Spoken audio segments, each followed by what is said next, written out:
Welcome to V3 news. లక్ష్యం సమాజహితం. నేను ప్రియాంక. ముందుగా హెడ్లైన్స్. రెండు తెలుగు రాష్ట్రాల్లో విడుదలైన ఎమ్మెల్సీ ఎన్నికల నోటిఫికేషన్. మార్చి 12న పోలింగ్, 21న ఫలితాల విడుదల. కృష్ణా నీటిపై తామేమీ చేయలేమన్న కృష్ణా రివర్ బోర్డు. తెలంగాణ అభ్యర్థనపై లేఖ రాసిన బోర్డు.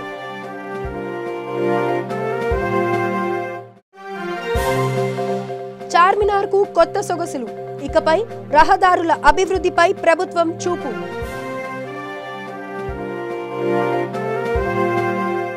ఇక వివరాల్లోకి వెళ్తే, నేడా రేపా అని ఎదురు చూస్తున్న ఎమ్మెల్సీ ఎన్నికల నోటిఫికేషన్ విడుదలైంది. ఉమ్మడి తెలుగు రాష్ట్రాల్లో పలు ఎమ్మెల్సీ స్థానాలకు ఎన్నికలు నిర్వహించాల్సి ఉంది. ఈ నేపథ్యంలో తెలంగాణలో 5 స్థానాలకు సంబంధించి ఎన్నికల సంఘం నోటిఫికేషన్ జారీ చేసింది. శాసనసభ్యుల కోటాలో ఎన్నికైన పొంగులేటి సుధాకర్ రెడ్డి, షబీర్ అలీ, టి సంతోష్ కుమార్, మహమ్మద్ సలీం, మహమ్మద్ అలీ పదవి కాలం పూర్తి కావడంతో ఈ ఎన్నికలు జరుగుతున్నాయి. మార్చి 12వ తేదీన పోలింగ్ నిర్వహించనున్నారు. అదే రోజు ఓట్లు లెక్కించి ఫలితాలను ప్రకటిస్తారు. ఇందుకు సంబంధించి నేటి నుంచి ఈ నెల 28వ తేదీ వరకు నామినేషన్లు స్వీకరిస్తారు. 1వ తేదీన వాటిని పరిశీలిస్తారు. నామినేషన్ ఉపసంహరణకు 5వ తేదీ వరకు గడువు ఉంది. ఆ తర్వాత బరిలో ఉన్న అభ్యర్థులను అనుసరించి ఎన్నికల ప్రక్రియ కొనసాగుతుంది. అన్ని స్థానాలకు ఒకే ఒక్క నామినేషన్ దాఖలైతే ఎన్నిక లేకుండా ఏకగ్రీవమైనట్టు ప్రకటిస్తారు. ఏ స్థానానికైనా 1 కంటే ఎక్కువ నామినేషన్లు దాఖలైతే ఎన్నికలు నిర్వహించనున్నారు.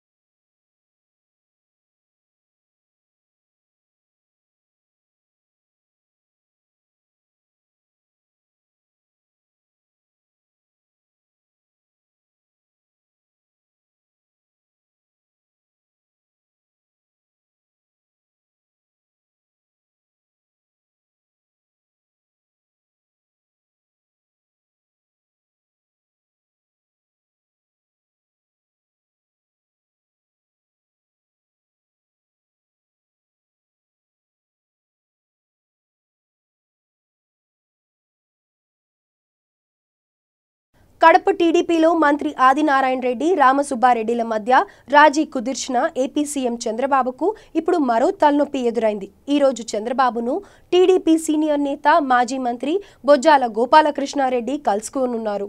అనారోగ్యం కారణంగా రాబోయే ఎన్నికల్లో తాను పోటీ చేయలేనని టీడీపీ అధినేతకు తెలుపుతూ తనకు బదులుగా తన కుమారుడు సుధీర్కు శ్రీకాళహస్తి సీట్ను కేటాయించాలని విజ్ఞప్తి చేశారు.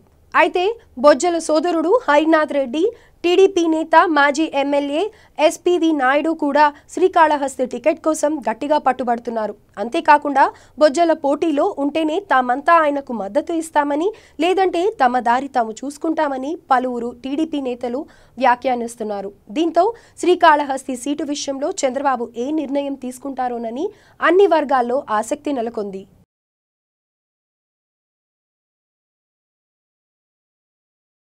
లోక్సభ ఎన్నికల నోటిఫికేషన్ ఈ నెలాఖరులో లేదా మార్చి మొదటి వారంలో విడుదల కానున్న నేపథ్యంలో 3 ఏళ్లుగా ఒకే చోట పనిచేస్తున్న వారితో పాటు స్థానికులు ఇటీవల ఎన్నికల విధులు నిర్వర్తించిన తహసీల్దార్లకు భూ పరిపాలన ప్రధాన కమిషనర్ CCLA స్థానచలనం కల్పించారు. జోన్ 5కి చెందిన 12 మందిని, జోన్ 6కి చెందిన 29 మందిని బదిలీ చేస్తూ CCLA కార్యదర్శి కె హైమవతి బుధవారం ఉత్తర్వులిచ్చారు. మరోవైపు ఎన్నికల నోటిఫికేషన్తో ప్రభావితమయ్యే డిప్యూటీ కలెక్టర్ల బదిలీ జాబితా సీఎం కేసీఆర్ వద్దకు చేరింది.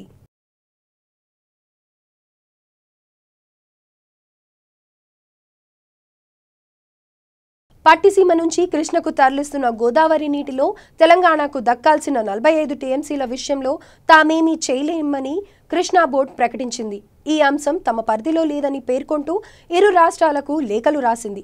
ఏపీ ప్రభుత్వం పట్టిసీమ ద్వారా ఏటా 100 టీఎంసీలకు పైగా నీటిని కృష్ణా బేసిన్లకి తరలిస్తుండడంతో గతంలో కుదిరిన ఒప్పందం ప్రకారం తమకు 45 టీఎంసీలు కేటాయించాలని తెలంగాణ ప్రభుత్వం కోరుతోంది.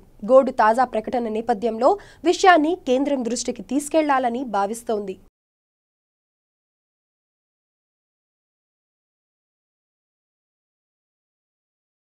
శాసనసభ సమావేశాలు ప్రశాంతంగా జరగడంలో పోలీస్ శాఖది కీలక పాత్ర అని అసెంబ్లీ స్పీకర్ పోచారం శ్రీనివాస్ రెడ్డి అన్నారు.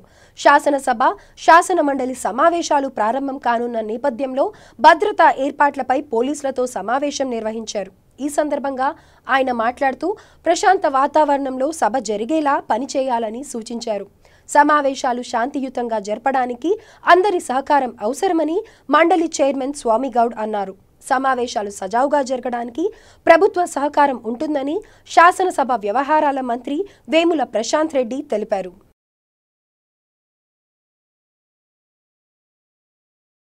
మంత్రి అల్లోల ఇంద్రకరణ్ రెడ్డికి రూమ్ నెంబర్ 326 బాగా అచ్చొచ్చింది. తెలంగాణలో మొదటి దేవాదాయ శాఖ మంత్రిగా బాధ్యతలు చేపట్టిన అల్లోల సచివాలయం డి బ్లాక్ 2వ అంతస్తులోని రూమ్ నెంబర్ 326 నుంచి బాధ్యతలు నిర్వర్తించారు. ప్రస్తుత మంత్రివర్గంలోనూ అటవీ దేవాదాయ శాఖలు దక్కించుకున్న ఇంద్రకరణ్ రెడ్డికి మరోసారి అదే ఛాంబర్ను ప్రభుత్వం కేటాయించింది. గతంలో దేవాదాయ శాఖ మంత్రులుగా పనిచేసిన వారెవరూ రెండోసారి ఎన్నికల్లో గెలవలేదు. ఆ సెంటిమెంట్కు చరమగీతం పాడిన అల్లోల ఏకంగా మంత్రి పదవిని దక్కించుకున్నారు. కాగా మంత్రి ఇంద్రకరణ్ రెడ్డిని ఏపీసీసీఎఫ్ ప్రశాంత్ కుమార్ జాతో పాటు ఏపీసీసీఎఫ్లు కలిసి శుభాకాంక్షలు తెలిపారు. మరోవైపు ఎమ్మెల్యే చెన్నమనేని రమేష్, వేములవాడ దేవస్థానం అధికారులు, అర్చకులు మంత్రి అల్లోలాను సన్మానించారు.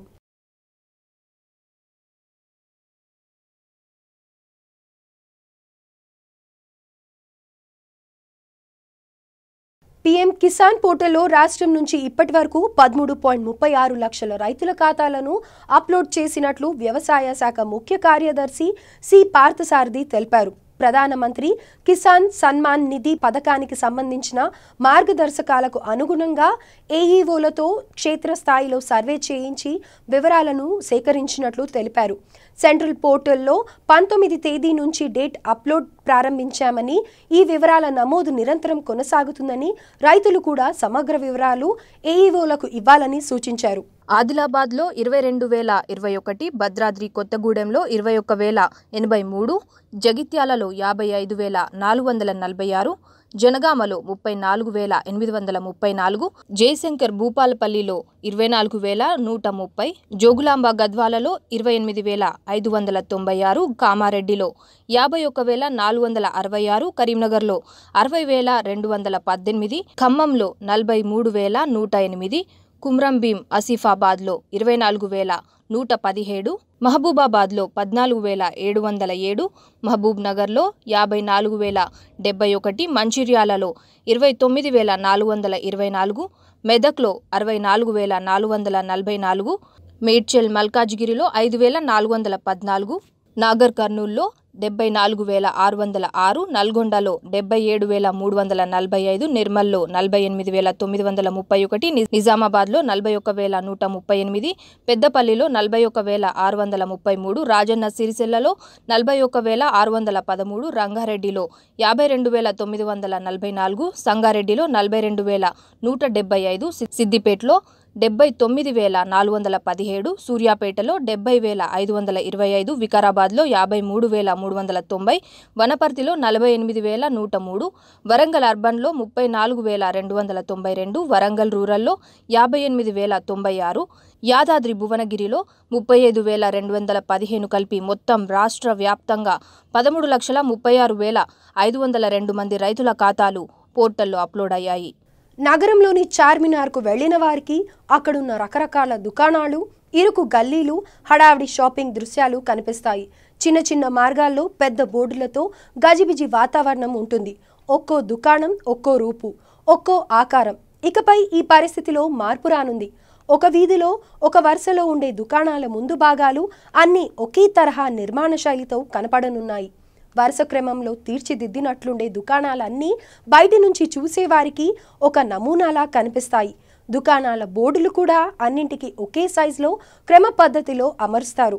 చారిత్రక ప్రాధాన్యతతో పాటు పలు విశేషాలతో ఇప్పటికే పర్యాటక ప్రాంతంగా అలరారుతున్న చార్మినార్ను సందర్శించే టూరిస్టులను మరింతగా ఆకట్టుకునేందుకు జీహెచ్ఎంసీ అధికారులు సిద్ధమయ్యారు. చార్మినార్ పాదచారుల పథకం పనులు దాదాపు పూర్తి కావచ్చాయి. స్వచ్ఛ భారత్ మిషన్ చార్మినార్ను స్వచ్ఛ ఐకాన్ ప్రాంతంగా గుర్తించడం తెలిసిందే. ఈ నేపథ్యంలో చార్మినార్ పరిసరాలకు మరిన్ని వన్నెలద్దేందుకు దాదాపు ఏడాదిన్నర క్రితం జీహెచ్ఎంసీ అధికారులు అప్పటి మున్సిపల్ మంత్రి కేటీఆర్ ఆదేశాల మేరకు అమృత్సర్ స్వర్ణ దేవాలయాన్ని సందర్శించి వచ్చారు. అక్కడి దుకాణాలన్నీ ఒకే నమూనాలో ఉండటం, వాహన కాలుష్యం లేకపోవటం, స్వచ్ఛ కార్యక్రమాలు పగడ్బందీగా అమలవుతుండటం తదితరమైనవి ఇక్కడ అమలు చేయవచ్చునని భావించారు. అందులో భాగంగా దుకాణాల ముందు భాగాలన్నీ ఒకే నమూనాలో ఏర్పాటు చేసేందుకు అప్పటినుంచి ప్రయత్నిస్తున్నారు. కానీ స్థానిక వ్యాపారులను ఒప్పించడం తదితరమైన వాటిలో జాప్యం జరిగింది. ఎట్టకేలకు పైలట్ ప్రాజెక్టుగా తొలుత 3 దుకాణాల ఫసాడ్ల నిర్మాణానికి సిద్ధమయ్యారు. అందుకు స్థానిక వ్యాపారులను ఒప్పించారు. ఫసాడ్ల ఏర్పాటుకు టెండర్లు పిలిచారు. దాదాపు 15 లక్షల రూపాయల అంచనా వ్యయంతో వీటి ఏర్పాటు పనులకు శ్రీకారం చుట్టారు.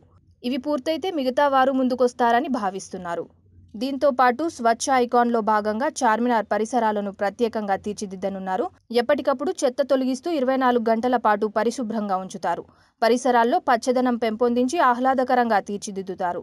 రోడ్డు మార్కింగ్లు తదితరమైన వాటితో రహదారులకు మెరుగులద్దుతారు. పర్యాటకుల సదుపాయార్థం స్ట్రీట్ ఫర్నిచర్ ఏర్పాటు చేయనున్నారు. చార్మినార్కు నలువైపులా ఉన్న పరిసరాల్లోని చారిత్రక భవనాల్ని పునరుద్ధరించి ప్రత్యేక వెలుగుల్లో మెరిసేలా విద్యుత్ కాంతులద్దుతారు. ఇలా వివిధ కార్యక్రమాలతో పర్యాటకులు మెచ్చేలా చార్మినార్ పరిసరాల్ని మార్చనున్నారు. సీసీ కెమెరాల ఏర్పాటుతో పాటు పాదాచరులు, దివ్యాంగులకు తగిన రవాణా సదుపాయం కల్పిస్తారు. కాలుష్యం లేకుండా బ్యాటరీతో నడిచే వాహనాల్ని ప్రవేశపెడతారు. చార్మినార్ చుట్టూ బఫర్ జోన్ను ఏర్పాటు చేసి అందులోకి వాహనాలు రాకుండా చర్యలు తీసుకుంటారు. V3 న్యూస్ లో ఇప్పుడొక షార్ట్ బ్రేక్. శ్రీ గాయత్రీదేవి జ్యోతిషాలయం, దిల్సుఖ్ నగర్. శ్రీ పండిట్ సాయిరాం శాస్త్రి గారు గత 30 సంవత్సరాలుగా దిల్సుఖ్ నగర్ లో స్థిరంగా ఉంటున్నారు. మీరు చేస్తున్న ప్రయత్నాలు విఫలమగుట, కార్యక్రమాలయందు ఆలస్యం, అనుకోని చిక్కులు, వివాహ ప్రయత్నం ముందుకు సాగక వివాహ ఆలస్యం, ఉద్యోగం, ఆరోగ్యం, దాంపత్యం, సంతానయోగం, విదేశీయానం, భూ వివాదములు మరియు వ్యాపారాదులలో సమస్యలకు జ్యోతిష్యపరమైన పరిష్కారమునకై పుట్టిన తేదీ, బొటనవేలు ముద్ర, హస్తరేఖలు, జాతకం చూసి వివరముగా జ్యోతిష్యం చెప్పగలరు. మీరెక్కడెక్కడో జ్యోతిష్యమడిగి నిరాశ చెంది ఉండవచ్చు. ఒక్కసారి శ్రీ సాయిరాం శాస్త్రి గారిని సంప్రదించండి. గమనిక: స్త్రీ పురుషుల ఎటువంటి జీవిత సమస్యలకైనా పూజ, హోమం, అంజనం, యంత్రం, మంత్రం ద్వారా 9 రోజుల్లో గాయత్రీదేవి సాయిబాబా పూజ చేసి శాస్త్రోక్తంగా పరిష్కారం చూపగలరు. గాయత్రీదేవి జ్యోతిష్యాలయం, flat number 101, first floor, Shilpi apartments, A block, near Konark theatre, Dilsukh Nagar, Hyderabad. Cell 9949373448, 940405370444.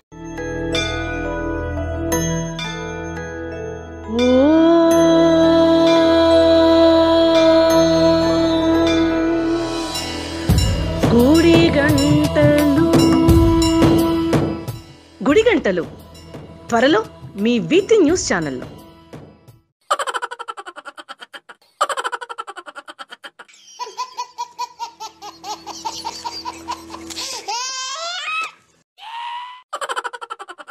గిలిగిలిగా త్వరలో మీ V3 న్యూస్ ఛానల్లో. నేను మా తమ్ముడు రాజుగాడు రచ్చబండ ముచ్చట్లల్లా మన V3 న్యూస్ ఛానల్ జల్దీనే వస్తున్నాం, జర చూడుండ్రి. రచ్చబండ ముచ్చట్లు మీ V3 న్యూస్ ఛానల్లో త్వరలో. Welcome back to V3 news. అనర్హత వేటు వల్ల శాసన మండలిలో ఖాళీ అయిన 3 స్థానాలకు ఎన్నికల నోటిఫికేషన్ జారీ చేయబోమని, ఆ దిశగా ఎటువంటి చర్యలు తీసుకోబోమని కేంద్ర ఎన్నికల సంఘం, రాష్ట్ర ప్రభుత్వం బుధవారం హైకోర్టుకు హామీ ఇచ్చాయి. రెగ్యులర్గా ఖాళీ అయిన స్థానాలకు మాత్రమే 2-3 రోజుల్లో నోటిఫికేషన్ జారీ చేస్తామని తెలిపాయి. ఈ హామీని నమోదు చేసుకున్న న్యాయస్థానం అనర్హత వేటును సవాల్ చేస్తూ తన ముందున్న వ్యాజ్యాలను 2 న్యాయమూర్తులతో కూడిన ధర్మాసనానికి బదిలీ చేసింది. ఈ మేరకు న్యాయమూర్తి జస్టిస్ చల్లా కోదండ రామ్ బుధవారం ఉత్తర్వులు జారీ చేశారు. పార్టీ ఫిరాయింపులను కారణంగా చూపుతూ తమపై అనర్హత వేటు వేస్తూ మండలి చైర్మన్ ఇటీవల జారీ చేసిన ఉత్తర్వులను రాజ్యాంగ విరుద్ధంగా ప్రకటించి వాటిని రద్దు చేయాలని కోరుతూ మాజీ ఎమ్మెల్సీలు రాములు నాయక్, యాదవ్ రెడ్డిలు హైకోర్టును ఆశ్రయించిన విషయం తెలిసిందే. పార్టీ ఫిరాయింపులను కారణంగా చూపుతూ తమపై అనర్హత వేటు వేస్తూ మండలి చైర్మన్ ఇటీవల జారీ చేసిన ఉత్తర్వులను రాజ్యాంగ విరుద్ధంగా ప్రకటించి వాటిని రద్దు చేయాలని కోరుతూ మాజీ ఎమ్మెల్సీలు రాములు నాయక్, యాదవ్ రెడ్డిలు హైకోర్టును ఆశ్రయించిన విషయం తెలిసిందే. రాములు నాయక్ తరపున సుప్రీంకోర్టు సీనియర్ న్యాయవాది కేంద్ర మాజీ మంత్రి సల్మాన్ ఖుర్షీద్ వాదనలు వినిపిస్తూ పిటిషనర్ సామాజిక సేవ కేటగిరీ కింద ఎమ్మెల్సీగా నామినేట్ అయ్యారన్నారు. ఆయన ఏ పార్టీ గుర్తుపై గెలుపొందలేదన్నారు. ఏదైనా పార్టీ గుర్తుపై గెలిచి ఆ తర్వాత మరో పార్టీలోకి ఫిరాయించినప్పుడు మాత్రమే అనర్హత వర్తిస్తుందని తెలిపారు. పిటిషనర్ ఫలానా పార్టీకి చెందిన వారనేందుకు ఫిర్యాదులో ఎటువంటి ఆధారాలు చూపలేదన్నారు. నామినేట్ అయిన వ్యక్తికి అనర్హత వచ్చిందని చెప్పినా మండలి చైర్మన్ వినిపించుకోకుండా అనర్హత వేటు వేస్తూ ఉత్తర్వులు జారీ చేశారని వివరించారు. ఈ వ్యవహారంలో జోక్యం చేసుకోవాలని కోర్టును కోరారు.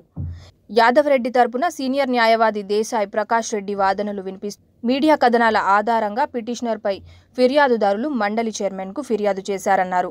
ఈ కథనాల్లో ఉన్న వాస్తవం ఎంతో తెలుసుకోకుండా చైర్మన్ పిటిషనర్పై అనర్హత వేటు వేశారని చెప్పారు. కాంగ్రెస్ పార్టీ నుంచి అధికార పార్టీలోకి ఫిరాయించిన వారిపై చర్యలు తీసుకోవాలని కాంగ్రెస్ నేతలు ఫిర్యాదు చేసినా మండలి చైర్మన్ పట్టించుకోలేదని, ఇప్పుడు అధికార పార్టీ వారి ఫిర్యాదులపై మాత్రం తక్షణమే స్పందించి చర్యలు తీసుకున్నారని చెప్పారు.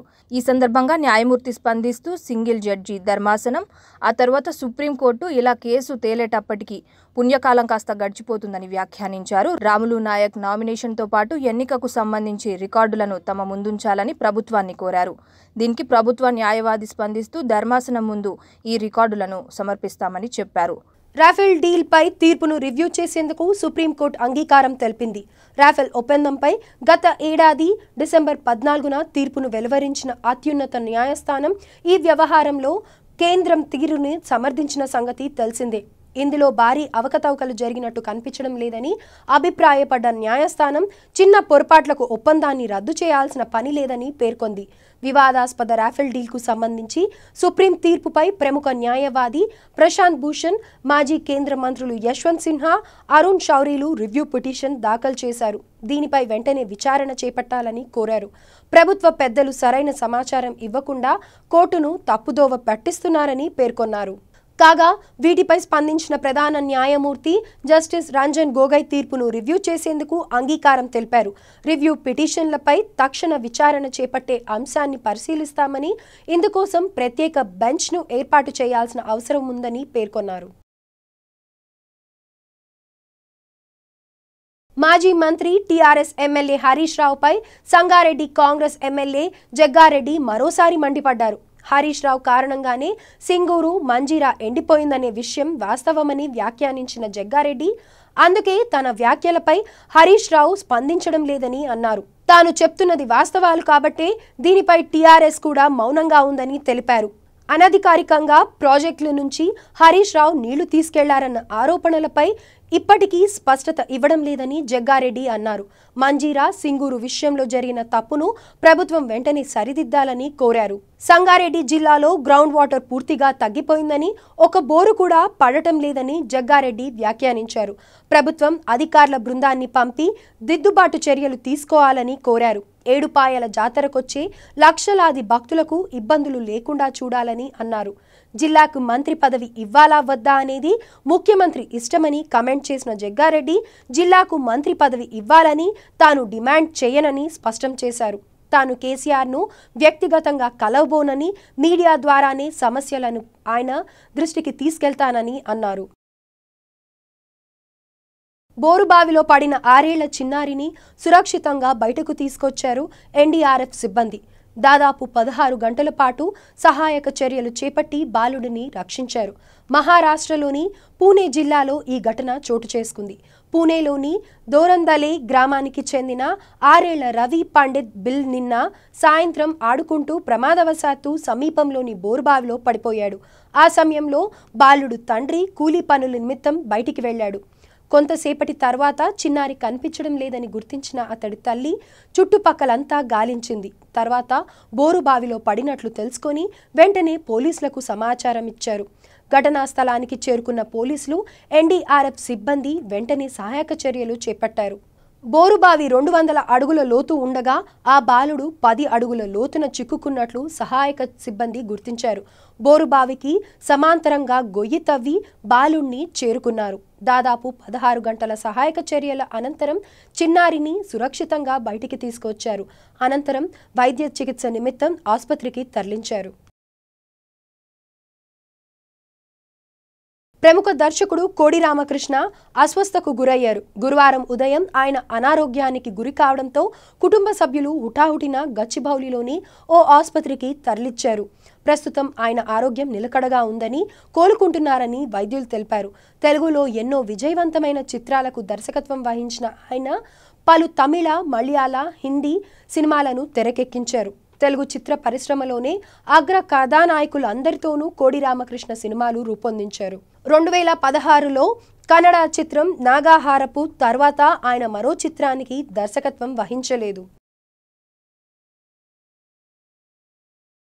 కొన్ని మార్గాల్లో కేంద్ర సాయుధ పారామిలిటరీ దళాలకు విమాన ప్రయాణాలకు అనుమతి ఇస్తూ నేడు కేంద్ర హోంమంత్రిత్వ శాఖ ఆదేశాలు జారీ చేసింది. దిల్లీ శ్రీనగర్, శ్రీనగర్ దిల్లీ, జమ్మూ శ్రీనగర్, శ్రీనగర్ జమ్మూ మార్గాల్లో అన్ని రకాల కేంద్ర సాయుధ పారామిలిటరీ దళాలు ఇక వాయు మార్గంలో ప్రయాణించవచ్చు. దీంతో దాదాపు 7,80,000 మంది సిఆర్పీఎఫ్ సిబ్బంది లబ్ధి పొందనున్నారు. ఇప్పటి వరకు ఏఎస్ఐ, హెడ్ కానిస్టేబుల్ ర్యాంక్ సిబ్బందికి విమాన ప్రయాణాలకు అనుమతి లేదు. తాజా ఆదేశాలతో విధి నిర్వహణలో భాగంగా ప్రయాణాలు, సెలవుపై ప్రయాణాల్లో కూడా ఇది వర్తిస్తుంది. అంటే జమ్మూ కాశ్మీర్లో విధిలో ఉన్న సిబ్బంది సెలవుపై ఇంటికి వెళ్లే సమయంలో కూడా విమాన ప్రయాణం చేయవచ్చు. ఈ నేపథ్యంలో తాజాగా హోంమంత్రిత్వ శాఖ పేర్కొన్న మార్గాల్లో వైమానిక సేవలను కూడా ప్రభుత్వం క్రమంగా పెంచనుంది. ఈ నిర్ణయంతో జవాన్ ప్రయాణ సమయం బాగా తగ్గిపోతుంది. దీనికి అవసరమైన సహకారాన్ని వాయుసేన నుంచి తీసుకోనున్నారు. ఫిబ్రవరి 14వ తేదీన విధుల్లో చేరేందుకు వస్తున్న సిఆర్పీఎఫ్ జవాన్లపై పుల్వామా వద్ద ఉగ్రవాదులు ఆత్మాహుతి దాడికి పాల్పడ్డారు. ఈ ఘటనలో 42 మంది జవాన్లు ప్రాణాలు కోల్పోయారు.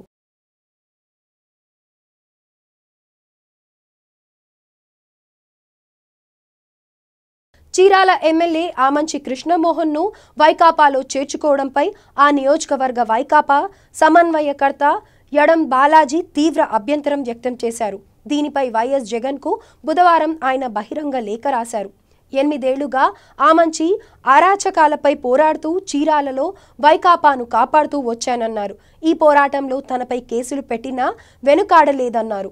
వచ్చే ఎన్నికల్లో ఆమంచికి దీటుగా ఎదుర్కొనేలా చీరాలలో పార్టీని అభివృద్ధి చేశానని పేర్కొన్నారు. ఈ పరిస్థితుల్లో ఆమంచి లాంటి దుష్ట శక్తులను జగన్ వైకాపాలో చేర్చుకోవడం దారుణమన్నారు. ఆమంచి చేరికపై జగన్ పునరాలోచన చేయాలని, లేని పక్షంలో చీరాలలో వైకాపాను ఓడించి తీరుతామని స్పష్టం చేశారు. లేఖపై 2-3 రోజుల్లో జగన్ సమాధానం ఇవ్వాలని డిమాండ్ చేశారు. సమాధానం రాకపోతే కార్యకర్తల కోరిక మేరకు పార్టీకి రాజీనామా చేస్తానని చెప్పారు. ఆమంచిని చేర్చుకునే ముందు తనకు కనీస సమాచారం లేదన్నారు. ఆమంచి చేరికపై మాట్లాడేందుకు జగన్ను కలిసేందుకు ప్రయత్నించినా అవకాశం ఇవ్వలేదని ఆవేదన వ్యక్తం చేశారు. ప్రకాశం జిల్లాలో చాలా మంది జగన్ తీర్పుపై తీవ్ర అసంతృప్తితో ఉన్నారని చెప్పారు. పార్టీకి తొలి నుంచి సేవ చేసిన వారిని కాదని చివరి నిమిషంలో వచ్చిన వారిని చేర్చుకోవడం దారుణమన్నారు. ఆమంచి అరాచకాలను ఎదిరించేందుకు తన కుటుంబాన్ని జగన్ స్వయంగా పిలిచారన్నారు. తనకు జరిగిన అన్యాయం ఎవరికీ జరగకూడదని, జగన్ చేసిన మోసానికి తన మనసు క్షోభిస్తోందన్నారు.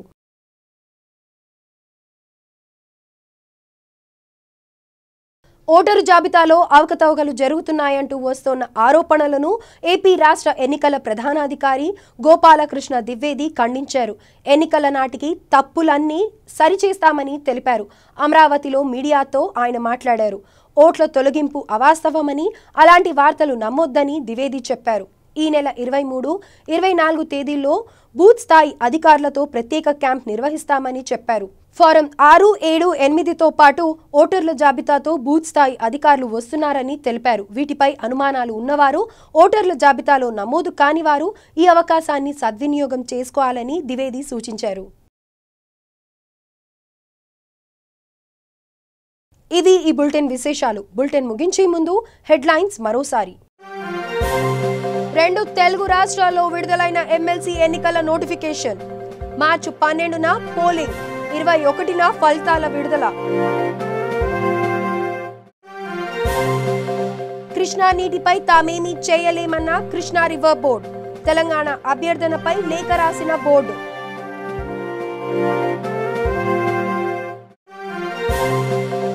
చార్మినార్కు కొత్త సొగసులు. ఇకపై రహదారుల అభివృద్ధిపై ప్రభుత్వం చూపు.